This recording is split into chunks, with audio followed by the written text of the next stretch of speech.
आपण निरोगी असण्याचं सगळ्यात मोठं लक्षण काय तुम्हाला माहितीये का? आपण प्रसन्नपणे हसणं. आपल्या प्रसन्नपणे हसण्यानं बऱ्याच गोष्टी ऑटोमॅटिक सॉल्व्ह होऊन जातात. आपला रक्तदाब कंट्रोलमध्ये राहतो, आपलं हृदयाचं आरोग्य छान राहतं आणि या सगळ्यात मोठ्या गोष्टीचं म्हणजे हसण्याचं रहस्य कशामध्ये लपलेलं तुम्हाला माहितीये? तर आपल्या सुंदर दातांमध्ये. आपल्या दातांची निगा कशी राखायची, आपल्या दातांची काळजी कशी घ्यायची याबद्दल मार्गदर्शन करण्यासाठी आज आपल्या सोबत आहेत आपले प्रसिद्ध दंतरोग तज्ञ डॉक्टर प्रतिमा जाधव मॅडम. मॅडम नमस्कार, आपलं स्वागत आहे. दातांचे आरोग्य कसं राखायचं त्याबद्दल तर तुम्ही माहिती देणारच आहात, पण मला त्याच्या अगोदर थोडीशी माहिती तुमच्याबद्दल करून घ्यायची आहे. तर तुमचं माहेर कुठं होतं किंवा कुठलं आहे आणि तुमचं शालेय शिक्षण कुठं झालं, ग्रॅज्युएशन कुठं झालं, या प्रोफेशनकडे कसं वळाला त्याबद्दल मला तुमच्याकडनं ऐकून घ्यायला आवडेल. हो नक्कीच. नमस्कार, मी डॉक्टर प्रतिमा जाधव. माझं गाव अहमदपूर इथे लातूर जवळ आहे. जिल्हा लातूर, तालुका अहमदपूर. माझं सगळं शिक्षण आणि बालपण अहमदपूरमध्येच गेलेलं आहे आणि या क्षेत्राकडे वळण्याचं माझं कारण म्हणजे माझ्या घरी माझे मामा डॉक्टर आहेत 2. तर लहानपणीपासून जेव्हापासून मी पाहते त्यांना, तर मला असंच होतं की मला डॉक्टरच व्हायचं आहे. मोठं झाल्यावरती मला कधीच माझ्या मनात असा विचार आला नाही की मी दुसऱ्या क्षेत्राकडे वळावं किंवा दुसरं काही परस्यू करावं. एक्झॅक्टली. मला इथं एक सर्वसामान्य लोकांचा प्रश्न विचारायचा होता तुम्हाला की जनरली असा ट्रेंड बघायला मिळतो की एमबीबीएस साठी मुलं तयारी करत असतात, मुली तयारी करत असतात आणि जर एमबीबीएस आपल्याला ऍडमिशन नाही मिळाली तर ते डेंटिस्ट्रीकडे किंवा बीएमएस कडे वळतात. तर तुमचा त्याबद्दल काय पॉइंट ऑफ व्ह्यू होता किंवा तुमचा त्याच्याकडे कशा दृष्टिकोन बघण्याचा कल होता? हे बरोबर आहे तुमचं की सगळ्यांचा एमबीबीएस कडे कल असतो आणि आपल्याला एकच क्षेत्र माहिती असतं की चला एमबीबीएस सर्वात चांगलं आहे आणि याच दिशेने सर्वजण अभ्यास करतात आणि त्याच दृष्टीने आम्हीही अभ्यास केलेला. पण जेव्हा ते रँकिंग येतं आपलं किंवा आपले मार्क्स भेटतात, सगळ्या गोष्टी होतात, तेव्हा त्या रँकनुसार मला पहिल्यांदा बीडीएसच भेटलेला. तर जेव्हा बीडीएस भेटलं तेव्हा मला असं म्हणजे रिग्रेट नाही झाला की नाही आपल्याला एमबीबीएस नाही भेटलं फर्स्ट राऊंड मध्ये आणि बीडीएस भेटला, आपण बीडीएस करावं की नाही किंवा वाट पाहावी एमबीबीएस साठी. तर तसं काही नव्हतं. बीडीएस म्हणजे ही एक चांगलं क्षेत्र आहे. त्याच्यानंतरही आपण खूप चांगल्या सर्जरी रुग्णसेवा करू शकतो आणि सर्जरी वगैरे हा आमच्या क्षेत्रातही असतात. तर मला कधी असं वाटलं नाही की मी एमबीबीएस केलं नाही किंवा करावं असं. बीडीएस ही छान होतं. आपण या क्षेत्रातही आपण लोकांच्या आयुष्यात काहीतरी चांगले बदल घडवून आणू शकतो ते तेव्हा ही माहिती होतं मला. तर त्यामुळे मला भेटलं बीडीएस आणि मी घेतलं, असं झालं. खूप छान. मुळात डॉक्टर की पेशा हा अगदी नोबेल प्रोफेशन आहे. तर तुम्ही कोणत्याही मार्गाने जर तुम्ही रुग्ण सेवा करत असेल तर ते हे केव्हाही ईश्वर सेवा केल्यासारखंच असतं. बरोबर. मला काही गोष्टी आणखी विचारायच्या तुम्हाला की आपल्या सगळ्यात एक पेरेंट म्हणून मला एक प्रश्न विचारायचा आहे की माझा 2-2.5 वर्षाचा मुलगा आहे. तर आता लहान मुलांमध्ये दात किडण्याचं प्रमाण इतकं का बरं वाढलेलं आहे? तो सध्याचा फार मोठा कन्सर्न आहे की लहान मुलांच्या दातांची निगा किंवा त्याच्यामध्ये कीड हे प्रकार वाढणं आता सध्या खूप ह्या मागच्या 10 वर्षापासून मीही जास्त पाहत आहे. कारण आपण आधीचा काळ जेव्हा पाहिला, आधीच्या काळामध्ये ही लहान मुलं होते, त्यांच्याही म्हणजे नवीन दात यायचे, पण त्यांच्यामध्ये कीड किंवा दातांचे रोग हा प्रकार जो आहे तो खूप कमी असायचा आणि आता तो वाढलेला आहे. याचं कारण जेवढं मी पाहिलेलं आहे त्याचं पहिलं कारण म्हणू शकतो आपण अन्न. आता सध्या सगळ्याच पालकांचं ओरिएंटेशन म्हणा, दृष्टिकोन म्हणा, रिफाईंड फूड कडे जात आहे की आपण जेव्हा मुलांना खाऊ घालतो तेव्हा मिक्सर मध्ये काढून बारीक करून, समजा काही फ्रूट देतोय आपण, त्यांना कट करून देणार, बारीक त्याच्या चकत्या करून देणार. याच्यामुळे ना जे आपल्या दातांना फोर्स लागतो, हिरड्यांना फोर्स लागतो जो चावण्याचा, तो फार कमी झालेला आहे.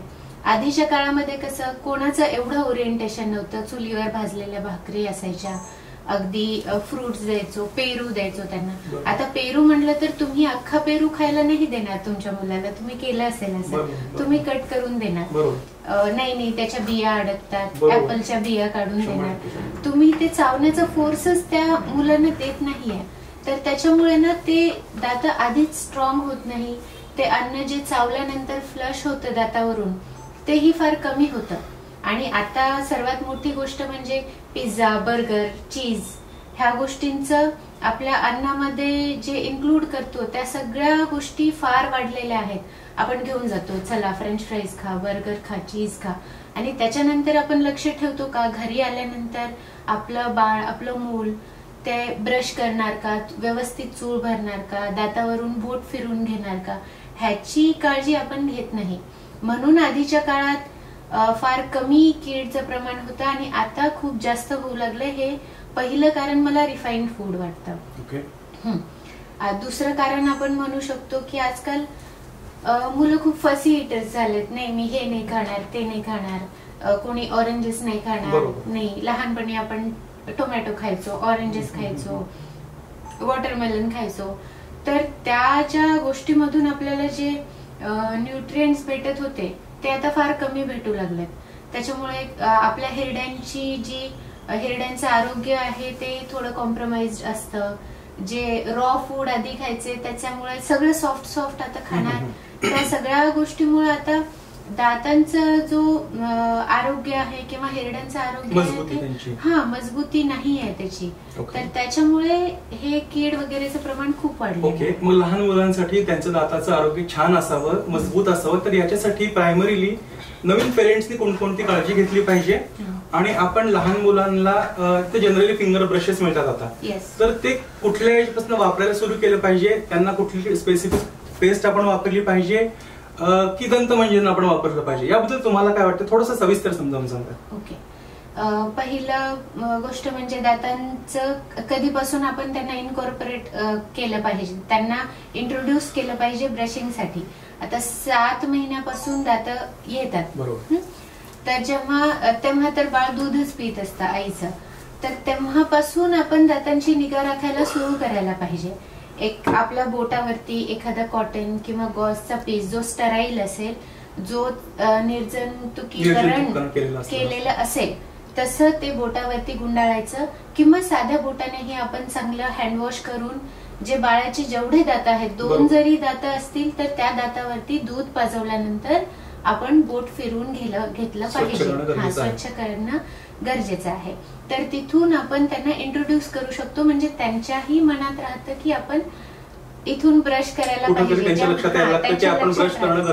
येस, ते आपल्या दैनंदिन कार्यातली एक महत्वाची गोष्ट आहे, हे त्यांनाही मोठं होताना कळतं. दुसरं म्हणजे टूथपेस्ट कुठला वापरायचा? लहान मुलांचे वेगळे टूथपेस्ट येतात.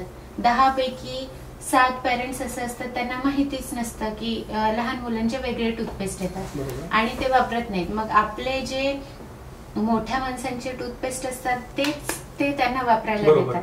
मग त्यामध्ये जे फोमिंग एजंट्स असतात किंवा फ्लोराईड म्हणा, त्यांचं प्रमाण वेगळं असतं आणि लहान मुलांसाठी हे जे प्रमाण लागतात ते वेगळे असतात. काही जे म्हणजे मेडिसिनल व्हॅल्यूचे केमिकल्स त्याच्यामध्ये टाकलेले असतात तेही लहान मुलांना वेगळे लागत असतात जेव्हा त्यांचे दात नवीन येतात. तर माझ्या मतानुसार तरी लहान मुलांसाठी वेगळं टूथपेस्ट वापरायला पाहिजे. ते आपण 5 वर्षाच्या नंतर 4 to 5 इयर्स मध्ये आपण त्यांना ते इनकॉर्पोरेट करू शकतो त्यांच्या रुटीन मध्ये. तोपर्यंत आपण जे फिंगर ब्रशेस म्हटले, फिंगर ब्रश किंवा छोटा ब्रश भेटतो, ते ब्रश त्यांना उगीच पाण्यामध्ये भिजवूनही आपण त्यांना वापरायला देऊ शकतो, सवय लागेल. येस. पुढची एक महत्वाची जी जनरली आपल्या अडल्ट मध्ये सुद्धा तक्रार असते की आपल्याला आपण ओव्हरऑल हायजीन कसं मेंटेन करायचं हे नाही समजत. दुसरी गोष्ट, आपण दिवसातनं किती वेळा ब्रश केला पाहिजे, किती वेळ ब्रश केला पाहिजे, म्हणजे किती मिनिट आपण साधारण ब्रश केला पाहिजे, त्याबद्दल थोडंसं तुमचं मार्गदर्शन हवंय. तर बऱ्याच लोकांना आताही वाटतं की खूप जोरात ब्रश केलं, खूप रफली ब्रश केलं तर दात खूप क्लीन राहतात. तर हा तशातला काहीही भाग नाहीये. आपण आयडियली जे आपण स्टँडर्ड्स आहेत त्याच्यानुसार म्हटलं तर दिवसातून 2 वेळेस आणि 2 टाइम 2 वेळेस आणि 2 मिनिट ब्रश करणं. म्हणजे एकदा ब्रश करताना आपण मॅक्झिमम 2 मिनिट ब्रश करायला पाहिजे. हे आपण आयडियल स्टँडर्ड म्हणू. पण काही लोक असतात नाही मला कंटाळा येतो, कंटाळा करतात. पण अगदी समजा तुम्हाला 2 टाइम ब्रश करणं होत नाही तर तुम्ही रात्री झोपण्याच्या आधी अगदी व्यवस्थित चूळ भरून दातावरती बोट फिरून जरी झोपलात तरी ते थोडंसं काम होतं. तर दिवसातून 2 वेळेस आणि 2 मिनिट ब्रश करणं हे महत्वाचं आहे. Okay okay. ओव्हर ब्रशिंगने सुद्धा काही दाताचे त्रास होतात असं मी ऐकलेलं आहे, त्याबद्दल थोडंसं मार्गदर्शन. ओव्हर ब्रशिंग याच्यात 2 मुद्दे आहेत. एक तर ओव्हर ब्रशिंग आणि राईट टाईपचं ब्रश नाही यूज करायचं हे पण आहे. आता बऱ्याच वेळेस आपण मेडिकल मध्ये जातो आणि म्हणतो ब्रश द्या. आपण सहसा बघत नाही की नाही त्या ब्रश वरती लिहिलेलं असतं soft, ultra soft, soft, medium आणि हार्ड.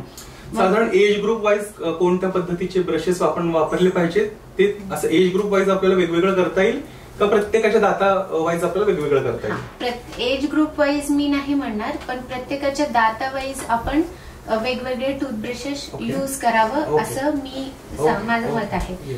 तर काही लोकांचं असं असतं, आता आपल्या लाळेमध्ये पदार्थ असतात की त्याच्यामुळे आपल्या दातांवरती किती डिपॉझिट्स येतात ते आपल्या लाळेमुळे ठरत असतात. काही लोकांच्या लाळेमध्ये ते जीन्स असतात की खूपच साचतात त्यांना, मग त्यांनी थोडं मीडियम साईडला जावं. ज्यांच्या दातावरती जास्त साचत नाही, त्यांचं नेहमी क्लीन राहतात, थोडं जरी ब्रश केलं तरी त्यांनी थोडं सॉफ्ट, अल्ट्रा सॉफ्ट ह्या ठिकाणी जावं.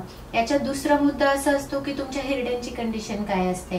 काही लोकांचे हिरडे खूप नाजूक असतात किंवा त्यांना काही बाकी मेडिकल कंडिशन्स असतात, समजा डायबिटीज आहे किंवा जिंजायटिस, काही पायरियाचा असं म्हणतो. तर त्या केसेसमध्ये ब्रश टच केला की ब्लिडिंग होणार, या सगळ्या गोष्टी होतात. तर त्याच्यामुळे तुम्ही एक सॉफ्ट रेंज मध्ये ठेवलात तर बरं होईल. पण ह्या सगळ्या गोष्टीपेक्षा तुम्ही एकदा जाऊन डेंटिस्टला कन्सल्ट केलं तर ते तुम्हाला परफेक्ट गोष्ट सांगतील. येस. ठीक आहे. आणखीन एक पुढचा एक महत्वाचा प्रश्न जो मला वाटतोय, तर मी सगळ्यांच्या वतीनं हा विचारणार आहे. पूर्वी डेंटिस्टची संख्या फार कमी होती आणि दातांच्या समस्या कमी होत्या असं मला वाटतंय. प्रत्यक्षात किती होत्या त्याचा माझ्याकडे डेटा नाही आता, पण आज आपण बघतोय की डेंटिस्ट म्हणजे अवेअरनेस क्रिएट करणारे डेंटिस्ट भरपूर आहेत सोसायटीमध्ये आणि त्याच्या प्रमाणात दातांचे दुखणं असणारे रुग्णांची संख्या पण का बरं वाढत चालली? याचेही 2 पैलू आहेत असं मला वाटतं. की आधी पहिला पैलू मी चांगला सांगेल की आधीच्या काळामध्ये लोक, मी आधीच म्हटलं की रॉ फूड खायचे, ते फार शिजवलेलं नसायचं, कच्चं असायचं, ते जास्त फोर्स द्यायचे, जास्त च्यू करायचे, चावायचे. तर त्यामुळे ना ते व्यवस्थित फ्लश व्हायचं, त्यांची गम हेल्थ चांगली राहायची. मग ते रॉ फूड चावल्यामुळे, जास्त चावलं गेल्यामुळे त्यांचे फेशियल तोंडाचे जे मसल्स आहेत, मांसपेशी आहेत ते स्ट्रॉंग असायचे. तर त्यामुळे, आणि ते आधी ते ब्रशही नव्हते त्यांना, ते नीमच्या काड्या वापरणं, काहीतरी अशाच प्रकारच्या ह्या सगळ्या गोष्टी होत्या. पण तरीही त्यांचे स्ट्रॉंग राहायचे, कारण ते त्यांचं चावणं, त्यांचे फूड चॉईसेस हे फार रिफाईंड होते. आधी हे चीज, बर्गर, पाव अशा गोष्टी फार ज्या दातांना चिकटणाऱ्या होत्या, चॉकलेट्स, ह्या सगळ्या गोष्टी फार इंट्रोड्यूस झाल्या नव्हत्या सगळीकडे. म्हणजे सगळ्या थरात त्या नव्हत्या, काही थरात असतील पण सगळीकडे नव्हत्या. तर त्याच्यामुळे त्यांचे दात स्ट्रॉंग होते असं म्हणू शकतो. याचा दुसरा पैलू असा की तेव्हा सगळ्या लोकांमध्ये जागरूकता फार नव्हती दातांच्या आरोग्याबद्दल. तर तेव्हा लोकांचा पेन टॉलरन्स पण जास्त होता. की समजा थोडं दुखलं तर आधी लोक काय करायचे, कोणी लवंग ठेवणार, काहीतरी आयुर्वेदिक उपचार पद्धती ट्राय करायचे. ते थोडं नुकसानदायक पण असतं, पण तेव्हा त्यांना तेवढी जागरूकता नव्हती की काय वापरायचं, काय ठेवायचं, काय नाही ठेवायचं. त्या सगळ्या गोष्टीमुळे त्यांनी थोडंसं इग्नोर केलं असंही म्हणू शकतो, त्याच्याकडे लक्ष नाही दिलं. आणि तेव्हा डेंटिस्टची संख्या जास्त नव्हती, ऍक्सेसिबल नव्हत्या गोष्टी. असं आता जसं खेडेगावात ही डेंटिस्ट आहेत तसं नव्हतं, त्यांच्यात जागरूकता नव्हती. याच्यामुळेही आपण म्हणू शकतो की तेव्हा कमी प्रमाण होतं. म्हणजे लोक यायचे नाही दाखवायला. बरोबर. म्हणजे त्यावेळेला आपल्याला फक्त माहिती नसायचं, म्हणजे लोकांना तक्रारी असायच्या पण त्यांना डेंटिस्ट ऍक्सेसिबल नव्हते किंवा त्यांना ही समस्या आहे हेच माहिती नव्हतं मुळात. म्हणजे हे डे टू डे रुटीनच आहे असं समजून जायचे ते. ठीक आहे, आता आपण इतके वर्ष सोलापूरमध्ये रुग्णांची सेवा करत आहात, तर या अंगाने मला एक प्रश्न विचारायचा की आपण ऍज अ डेंटिस्ट म्हणून सोलापूर शहरामध्ये असे कोणकोणते वेगळे नवीन टेक्निक जाणलेत की जे फक्त आपल्याकडे आहेत? तर मी जेव्हा क्लिनिक सुरू करायचं ठरवलं तेव्हा माझं विजन म्हणा किंवा माझं ध्येय म्हणा असं नव्हतं की छोटंसं एखादं क्लिनिक करायचं आणि जे जुन्या पद्धतीचं सगळं डेंटिस्ट्रीमध्ये जुने इक्विपमेंट्स आहेत ते सगळे यूज करायचं. मला जेव्हा क्लिनिक सेटअप करायचं होतं तेव्हा मला असं होतं की जे नवीन सगळ्या टेक्नॉलॉजीज आलेल्या आहेत ते फुल फ्लेज्ड मी माझ्या क्लिनिकमध्ये ठेवणार. तर त्यानुसार पाहायचं म्हणलं तर पोर्टेबल एक्सरेज म्हणा, रूट कॅनलचे नवीन जे आता इन्व्हेंट झालेले मटेरियल्स, मशीन, ज्याच्यानी सगळं रुग्ण जे येतात माझ्याकडे त्यांचा तिथे असण्याचा वेळ कमी व्हावा, त्यांना कम्फर्टेबल फील व्हावं आणि मोर ऑफ लाईक पेनलेस व्हावं, त्यांना दुखणं किंवा डेंटिस्ट कडे येण्याची भीती ही कमी व्हावी या दृष्टीने मी माझं क्लिनिक बनवलेलं आहे. आणि त्याचे सगळे इक्विपमेंट्स ही लेटेस्ट आहेत. त्यामुळे या सगळे पेशंट कम्फर्टेबल राहणं आणि त्यांना पेनलेस एक्सपिरियन्स देणं ह्याच्याकडे माझा खूप कल आहे. तर मी म्हणू शकते की नवीन टेक्नॉलॉजीनी सगळं भरलेलं म्हणजे टेक्निकली अपग्रेडेड आहोत आपण. मला तुम्ही आता जे अपग्रेडेड वरून एक शब्द लक्षात आला की पूर्वी चांदीचे दात वापरायचे लोक किंवा सोन्याचा दात वापरायचे, तर आज ते कितपत रेलेव्हंट राहिलेलं आहे, त्याची ड्युरेबिलिटी किती असते किंवा आज आपण वेगळं कोणतं मटेरियल वापरतो आणि ते आपल्या आरोग्यासाठी कितपत चांगलं असतं आणि त्याची ड्युरेबिलिटी किती असते? तर आधीच्या काळात म्हटलं तर सोने चांदी या व्यतिरिक्त फार काही आपल्याला ऑप्शन्स नव्हते. दातांवरची कॅप म्हणा किंवा दाताची फिलिंग्स करायचे, याच्यामध्ये त्या व्यतिरिक्त फार काही ऑप्शन्सचा असा शोध झालेला नव्हता. त्यांची ही ड्युरेबिलिटी चांगली होती. आता काही पेशंट्स येतात माझ्याकडे, त्यांनी 20 वर्षापूर्वी चांदी भरलेली असते, तेही टिकलेलं असतं कारण तेव्हा ही क्वालिटी होती. असं नव्हतं की क्वालिटी नाहीये किंवा त्या मटेरियलची ड्युरेबिलिटी नव्हती म्हणून. पण त्या मटेरियल आता यूज होत नाही. त्याचं कारण म्हणजे ते पहिली गोष्ट दिसायला चांगलं वाटत नाही आता की तुमचा समोरचा दात आहे आणि चांदीचा दात बसवलेला आहे, बाजूचा दात आहे. आता लोक फार एस्थेटिकली फार असं जागरूक झालेले आहेत, त्यांना दिसण्याबद्दल फार कॉन्शियसनेस आहे.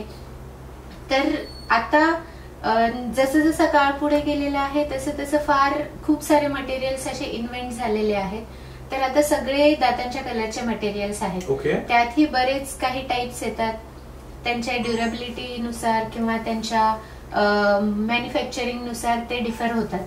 पण असं काही नाहीये की हे मटेरियल चांगलं नाहीये आणि ते मटेरियल फार ड्युरेबल आहे, असं नाहीये. ते तुमच्या चॉईस नुसार किंवा डेंटिस्ट चॉईस करतं की हा चला ह्या रुग्णासाठी आपण हे मटेरियलचं चॉईस घेऊ, ह्या रुग्णासाठी आपण ते मटेरियलचं चॉईस घेऊ. आणि तुम्ही विचारल्यासारखं आपल्या शरीराला कितपत घातक किंवा कितपत चांगलं आहे, तर आता रिसेंटली जे सगळे इन्व्हेंट झालेले मटेरियल्स आहेत ते सगळेच अगदी आपल्या शरीराला चांगलेच आहेत. त्यांचा काहीही आपल्या शरीरावर परिणाम होत नाही. अच्छा, दुष्परिणाम होत नाही त्याचा. तुम्ही इतक्या चांगल्या पद्धतीनं सगळ्या गोष्टी एक्सप्लेन करून सांगितल्यात. आता तुम्ही एक यशस्वी दंतवैद्य म्हणून इतके प्रसिद्ध आहात सोलापूरमध्ये, पण मला थोडीशी बॅक स्टोरी ऐकायची आहे. तुम्ही इतक्या प्रसिद्ध आहात, तुम्ही इतक्या छानपणे काम करतात आणि याच्यामध्ये मला वाटतं की सगळ्यात मोठा वाटा असतो तुमच्या लाईफ पार्टनरचा, तुमच्या फॅमिलीचा. तर त्यांच्याबद्दल आम्हाला ऐकून घ्यायला आवडेल. नक्कीच. तर मी सोलापूरमध्ये जेव्हा शिफ्ट झाले, लग्न होऊन मी इकडे शिफ्ट झाले, तर माझं आधीपासूनच ध्येय होतं की नाही मला क्लिनिक माझं स्वतःचं सेटअप करायचंय. पण लग्न झाल्यानंतर नवीन शहरात येणं, इथल्या हे नवीन शहर, ह्या नवीन शहरामध्ये लोकांची ओळख नसते किंवा अगदी नवीन सेटअप करायचं आणि शून्यापासून सुरुवात करायचं म्हणजे थोडंसं धैर्य लागतं त्या गोष्टींसाठी. तर मी खूप कन्फ्युज्ड होते की नाही माझं मी लग्नानंतर लगेच निर्णय घ्यावा का की एखादं वर्ष दुसरीकडे प्रॅक्टिस करावी आणि नंतर क्लिनिकचा विचार करावा. तर याच्यामध्ये सर्वात मोठा हात म्हणजे माझ्या हस्बंडचा आहे. तर अगदी 4-5 महिन्यानंतरच त्यांनी मला पुश करायला सुरुवात केली की नाही आपण क्लिनिक काढू, असू दे म्हणजे थोडासा वेळ लागेल आपल्याला सेटल होण्यासाठी. तर त्या गोष्टी क्लिनिक सेटअप करण्याचं म्हणलं तर माझ्या हस्बंडचा खूप, जसं आपण म्हणतो की यशस्वी पुरुषामागे स्त्री हात असतो, तर तसं तुमचा यशामागे तुमच्या सरांचा म्हणजे हस्बंडचा हात आहे म्हणायला काही हरकत नाही. हो नक्कीच म्हणेल. तर त्यांनी अगदी 5व्या महिन्यात त्यांनी खूप पुश केलं मला की नाही आपण क्लिनिक टाकू. खूप छान. आणि इथे नवीन शहरामध्ये जागा पाहणं, सेटअप करणं, कॉन्टॅक्ट करणं, ह्या सगळ्या गोष्टी खूप अवघड आहेत एक बिझनेस वुमन म्हणून. तर त्यांनी ह्या सगळ्यामध्ये खूप मोठा वाटा उचलला ह्या सगळ्या गोष्टी. तुम्ही नवीन शहरामध्ये येऊन सेटल झालात हे मला आता कळलंच तुमच्या बोलण्यामधनं. नवीन शहरामध्ये म्हणजे सोलापूर सारख्या शहरामध्ये तुम्ही आलात, तर त्यावेळेला तुम्हाला काय बेसिक प्रॉब्लेम जाणवले, काय काय अवेअरनेस नव्हता लोकांमध्ये, किंवा काय चांगल्या गोष्टी तुम्हाला जाणवल्या की सोलापूरमध्ये आल्यानंतर मला हे दिसलं, अशा काय काय गोष्टी आहेत की तुम्हाला सोलापूरमध्ये आल्यानंतर बघायला मिळाल्या ज्या इतर कुठं तुम्हाला नाही फेस झाल्या? मी याच्या आधी छत्रपती संभाजीनगर आणि पुण्यामध्ये काम केलेलं आहे अगदी मागचे 10 वर्ष. तर सोलापूरमध्ये आल्यानंतर चांगली गोष्ट मला प्रखरपणे जाणवली म्हणजे सोलापूरचे लोक खूप मनमिळावू आहेत. अर्थातच आहे. आणि खूप आदरही देतात आणि त्यांना आरोग्याविषयी फार महत्व आहे असं मला जाणवलं. बरेच पेशंट्स येतात माझ्याकडे अगदी 80-85 वर्षापासून 2-3 वर्षापर्यंत पॅरेंट्स घेऊन येतात मुलांना. त्यांना चांगली जागरूकता आहे. म्हणजे जेवढी डेंटिस्ट्री बद्दल मी दुसऱ्या शहरामध्ये नाही पाहिली तर तेवढी इथल्या सोलापूरच्या लोकांना फार जागरूकता आहे की डेंटिस्ट्री किंवा दातांची काळजी घेणं, कशी निगा राखायची, किंवा ओल्ड एज पेशंट्स असतील की त्यांना त्रास होतोय ते पटकन घेऊन येतात की नाही आता दुर्लक्ष नाही केलं पाहिजे, दुर्लक्ष नाही केलं आणि नाही आपण थांबून बघू 2 दिवस, असं काही नसतं. मी जेव्हा एक्सप्लेन करून सांगते त्यांचे असे फार हे नसतं, नाही मॅडम मी गुगलवर हे पाहिलं, गुगलवर ते पाहिलं, आपण ते करू शकतो का, असं नसतं त्यांचं असं असतं की आम्ही आमचे हास्य, आमचं आरोग्य मी तुमच्याकडे सोपवतोय आणि तुम्ही ते गायडन्स घ्यायला ते तयार असतात आणि ते भरोसाही करतात. तर माझ्या प्रॅक्टिसमध्ये मी जेवढं पाहिलं तेवढं लोकांनी फार भरोसा दाखवला माझ्यावर की माझी जे काही मतं आहेत, मी काही ट्रीटमेंट ऑप्शन दिलेले आहेत त्यांना, ते खूप चांगल्या रीतीने त्यांनी ऍक्सेप्ट केले आणि त्याच्या बरोबर आम्ही पुढेही गेलो. त्यांच्याशी खूप चांगलं नातं निर्माण झालं. एवढं मी सोलापूर बद्दल सांगू शकते. आपण आता इतकं छान एक्सप्लेन करून सांगितलं. भविष्यात आपलं क्लिनिक आणखी खूप मोठं व्हावं अशी माझी इच्छा आहे. तर त्या दृष्टीकोनातून तुम्ही काय काय प्लॅन्स केलेत, सोलापूरकरांना तुम्ही काय काय नवीन सेवा देणार आहात, त्याबद्दल मला थोडंसं समजून घ्यायला आवडेल.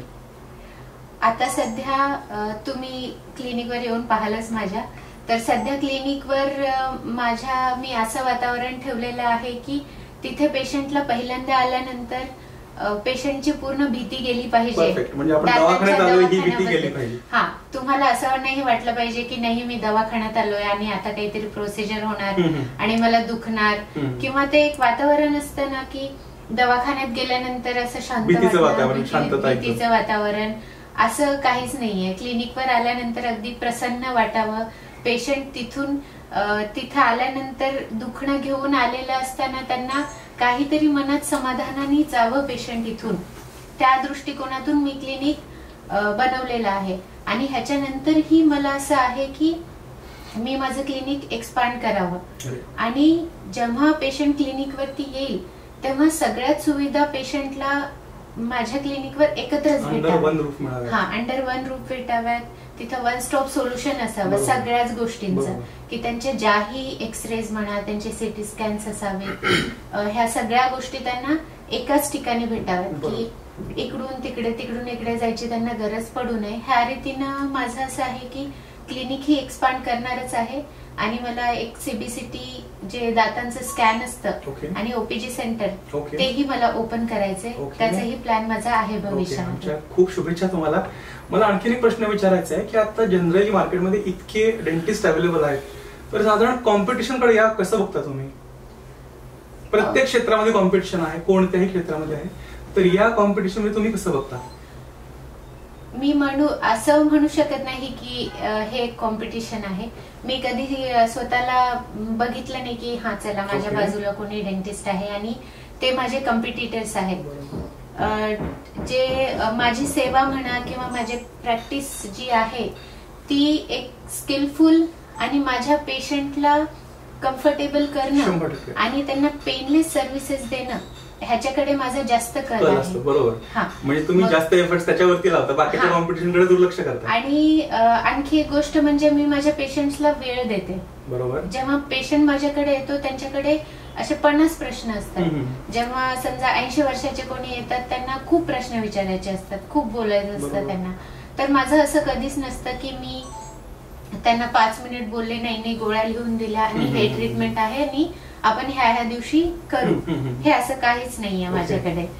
समजावून सांगता? हा, मी अडचण समजून पण घेते आणि मी त्यांना वेळ देते. बरोबर. की तुमच्या आणखी काही शंका असतील तर आपण थोडा वेळ थांबून विचार करू शकतो. माझ्याकडे हे 3 ट्रीटमेंट ऑप्शन्स आहेत. तर तुम्हाला जर असं असेल की मी सांगितल्या व्यतिरिक्त तुम्हाला कुठलं ट्रीटमेंट ऑप्शन चांगलं वाटत असेल तर आपण त्याच्यानीही जाऊ शकतो. पण त्याची चांगली बाजू, वाईट बाजू, सगळ्या बाजू मी समजावून त्यांना सांगेल आणि त्यांना समाधानाने ते चॉईस करतील. हे माझं ध्येय नेहमीच राहणार आहे. खूप छान.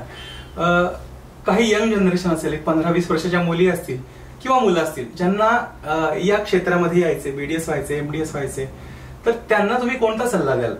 पहिला प्रश्न. दुसरी गोष्ट, ऍज अ वर्किंग प्रोफेशनल म्हणून, ओव्हरऑल व्यावसायिक म्हणून तुम्ही यंग जनरेशनला किंवा स्पेसिफिकली मुलींना काय सल्ला द्याल? ओके. तर तुमच्या पहिल्या प्रश्नानुसार ज्यांना आता आपण जेव्हा पहिला बोललो की लोकांना असं असतं की एमबीबीएसच चांगलं आहे किंवा दुसरे फील्ड चांगले आहेत, सहसा मुलं जास्त ओरिएंट होत नाही, चूज करत नाहीत बीडीएस. तर तसं काही नाहीये. सगळे डॉक्टरचे प्रोफेशन आपल्या आपल्या हुद्द्यानुसार चांगलेच आहेत, नोबल आहेत, सगळ्याच गोष्टी आहेत. डेंटिस्ट्रीमध्ये येऊनही तुम्ही, डेंटिस्ट होऊनही तुम्ही खूप साऱ्या गोष्टी एक्सप्लोर करू शकता. तुम्ही खूप साऱ्या वाटा निवडू शकता आणि त्यातही बराच स्कोप आहे. की असं नाही डेंटिस्ट्री म्हणजे 32 दातापुरतच मर्यादित आहे, असं काहीच नाहीये. बऱ्याच ब्रांचेस आहेत ज्या अब्रॉड मध्ये सुद्धा त्यांना स्कोप आहे. जसं फॉरेन्सिक डेंटिस्ट्री आहे, त्याचा फार कमी अवेअरनेस आहे इकडे. म्हणजे आपल्या महाराष्ट्रात म्हणा किंवा भारतातही म्हणू शकतो. तर तिकडेही जाऊ शकतात, सर्जिकल फील्ड मध्ये जाऊ शकतात. आता ओरल कॅन्सर आहे, या गोष्टीच्या बाबतीत आता रिसेंटली थोडासा अवेअरनेस वाढलाय, तर त्या बाजूलाही जाऊ शकतात. किंवा लहान मुलांमध्ये ते क्लेफ्ट लिप पॅलेट्स असतात, त्याचे सर्जरीज असतात, जे दुभंगलेला टाळू, ओठ, अशा गोष्टी असतात. तर तेही फार एक्सप्लोर करण्यासारखे आहेत. तर असं काही नाहीये की डेंटिस्ट्री एक लिमिटेड फील्ड आहे. तर याच्यामध्येही आपण बऱ्याच एक्सटेंट मध्ये जाऊ शकतात जर तुमची तयारी असेल. बरोबर. आणि तरुणी जे आहेत, मी स्पेसिफिक म्हणल्यासारखं, तर तरुणींना उद्योगामध्ये येण्यासाठी आपण आपल्या घरगुती लेवलवरती कोणते एफर्ट्स घेतले पाहिजेत जेणेकरून त्यांच्यामध्ये ते करिअर निर्माण व्हावं असं तुम्हाला वाटतंय? घरगुती लेवलवरती करेज, कारण आपण जनरली तू शाळा शिक, 11वी-12वी तुझी झाल्यानंतर तू प्रोफेशनल एज्युकेशन घे आणि नोकरी कर, असा सर्वसाधारण आपल्या मराठी घरांमध्ये एक ट्रेंड असतो. पण एक उद्योजक व्हावं, तू 4 लोकांना आणखीन काम द्यावं, तुझं काम वाढवावं, तुझं नाव वाढवावं, अशा पद्धतीचे आपण जनरली कुठे अपब्रिंगिंग होताना आपण बघत नाही. तर त्याबद्दल तुम्हाला काय वाटतं, कसं व्हायला पाहिजे?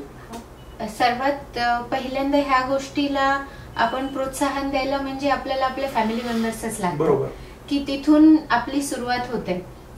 जर फॅमिली मेंबर्सचं ओरिएंटेशन असेल की हा चला तुम्ही नंतर जाऊन तुम्ही काहीतरी वेगळं फील्ड निवडू शकता, बिझनेस कडे तुम्ही जाऊ शकता.